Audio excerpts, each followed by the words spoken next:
Actividad 1.4. Simule los anteriores circuitos eléctricos en el software de su preferencia y muéstrelos en un video.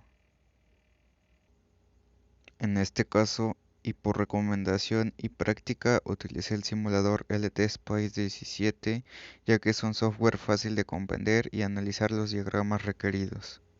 Primer circuito eléctrico mixto, ya que tiene conexiones en serie y paralelo.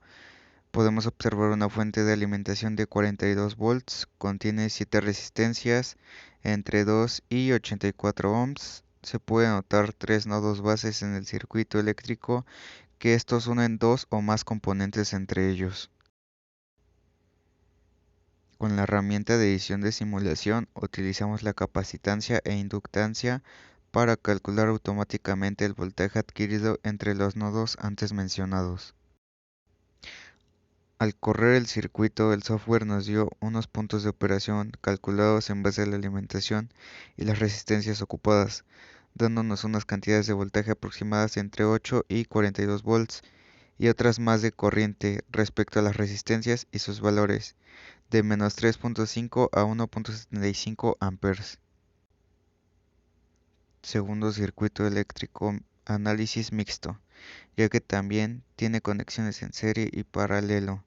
Tenemos una fuente de alimentación de 48 volts, contiene 6 resistencias entre 2 kΩ y 8 kΩ.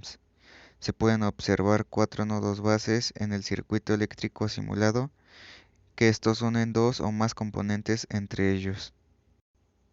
Igualmente, requerimos de la herramienta de edición de simulación y utilizamos la inductancia y la capacitancia para calcular automáticamente el voltaje adquirido entre los nodos antes mencionados. Al correr el circuito, el software nos dio unos puntos de operación calculados en base a la alimentación y las resistencias ocupadas, dándonos unas cantidades de voltaje aproximadas entre 8 y 48 volts y otras más de corriente respecto a las resistencias, y sus valores fueron entre menos 0.4 y 0.4 miliamperes. Tercer circuito eléctrico, análisis serie, conexiones en continuidad.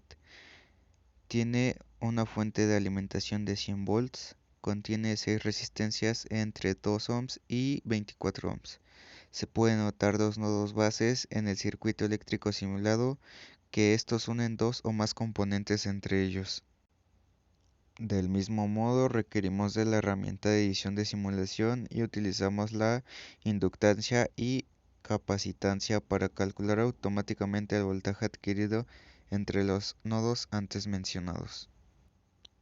Al correr el circuito en el software, nos dio unos puntos de operación calculados en base a la alimentación y las resistencias ocupadas, dándonos unas cantidades de voltaje aproximadas entre 10 y 100 volts y otras más de corriente con respecto a las resistencias. Esos valores fueron de entre menos 10 y 5 amperes.